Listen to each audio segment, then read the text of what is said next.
के संबंध में ये बड़ी हैरानी की बात कही जाती रही है कि वो बूढ़ा ही पैदा हुआ। इस पर भरोसा आना मुश्किल, मुझे भी भरोसा नहीं और मैं भी नहीं मानता कि कोई आदमी बूढ़ा पैदा हो सकता है। लेकिन जब मैं इस हमारे भारत के लोगों को देखता हूं तो मुझे लाओसे की कहानी पर भरोसा आना शुरू हो जाता है। ऐसा मालूम होता है कि हमारे देश में तो सारे लोग बूढ़े ही पैदा होते हैं। मुझे कहा गया है कि युवक और भारत के भविष्य के संबंध में थोड़ी बातें आपसे कहूं तो पहली बात तो मैं ये कहना चाहूंगा, सुनाई नहीं पाता, देखकर लाओसे की कहानी सच मालूम पड़ने लगती है। इस देश में जैसे हम सब बूढ़े ही पैदा होते हैं। बूढ़े आदमी से मतलब सिर्फ उस आदमी का नहीं है जिसकी उम्र ज्यादा हो जाए, क्योंकि ऐसा भी हो सकता है कि आदमी का शरीर बूढ़ा हो और आत्मा जवान हो, लेकिन इससे उल्टा भी हो सकता है। आदमी का शरीर जवान हो और आत्मा बूढ़ी हो। भारत के पास भी जवानों की कोई कमी नहीं, लेकिन जवान आत्माओं की बहुत कमी है। और जवान आत्मा को बनाने वाले जो तत्व हैं, उनकी बहुत कमी है।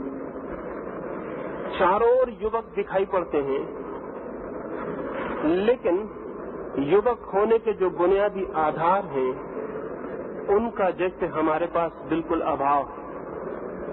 मैं कुछ प्राथमिक बातें आपसे कहूं। पहली तो बात, युवक मैं उसे कहता हूं जिसकी नजर भविष्य की ओर होती है, फ्यूचर की ओर होती है, जो फ्यूचर ओरिएंटेड है। और बूढ़ा मैं उस आदमी को कहता हूं जो पास्ट ओरिएंटेड है, जो पीछे की तरफ देखता रहता है। अगर हम बूढ़े आदमी को पकड़ लें तो वो सदा अतीत की स्मृतियों में खोया हुआ मिलेगा। वो पीछे की बातें सोचता हुआ, पीछे के सपने देखता हुआ, पीछे की याददाश्त करता हुआ मिलेगा। बूढ़ा आदमी हमेशा पीछे की तरफ ही देखता है। आगे की तरफ देखने में उसे डर भी लगता है, क्योंकि आगे सिवाय मौत के, सिवाय मरने के और कोई दिखाई बात पड़ती भी नहीं। जवान आदमी भविष्य की तरफ देखता है, और जो कौम भविष्य की तरफ देखती है वो जवान होती है, जो अतीत की तरफ, पीछे की तरफ देखती है वो बूढ़ी हो जाती है। ये हमारा मुल्क सैकड़ों वर्षों से पीछे की तरफ देखने का आदी रहा है। हम सदा ही पीछे की तरफ देखते हैं, जैसे भविष्य है ही नहीं, जैसे कल होने वाला नहीं है। जो बीत गया कल है वही सब कुछ। ये जो हमारी दृष्टि है ये हमें बूढ़ा बना देती है। अगर हम रूस के बच्चों को पूछें तो वे चांद पर मकान बनाने के संबंध में विचार करते मिलेंगे। अगर अमेरिका के बच्चों को पूछें तो वे भी आकाश की यात्रा के लिए उत्सुक हैं। लेकिन अगर हम भारत के बच्चों को पूछें तो भारत के बच्चों के पास भविष्य की कोई भी योजना, भविष्य की कोई कल्पना, भविष्य का कोई भी स्वप्न, भविष्य का कोई उटोपिया नहीं है।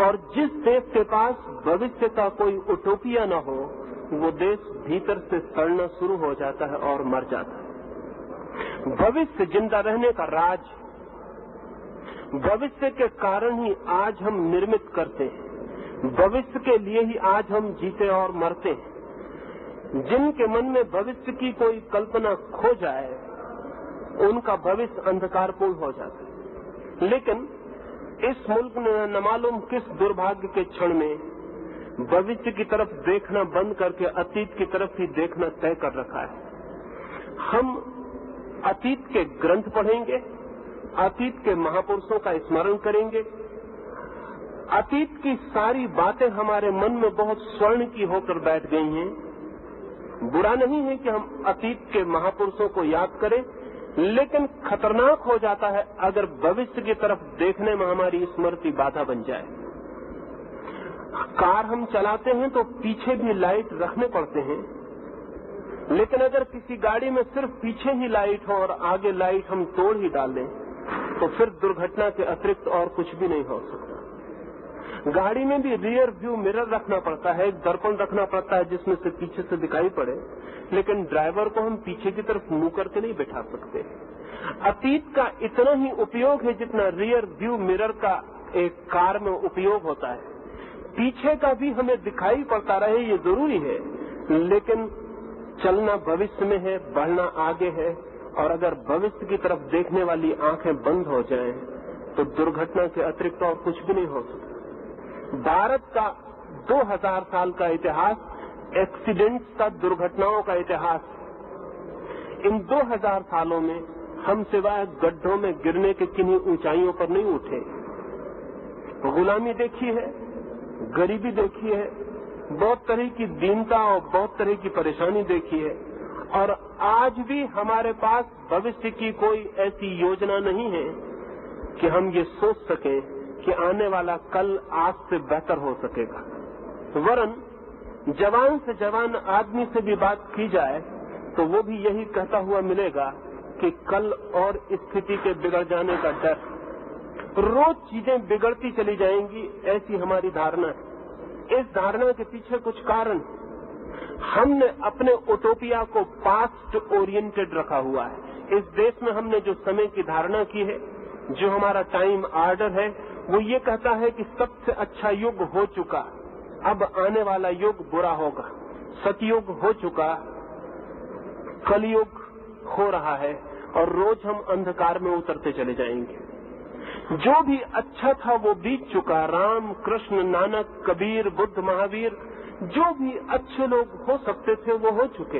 अब भविष्य में जैसे कोई अच्छे होने का हमें उपाय नहीं दिखाई पड़ता। लेकिन ध्यान रहे, जो भविष्य में अच्छे आदमियों को पैदा हम न कर पाए तो हमारे अतीत के अच्छे आदमी झूठे मालूम पड़ने लगेंगे।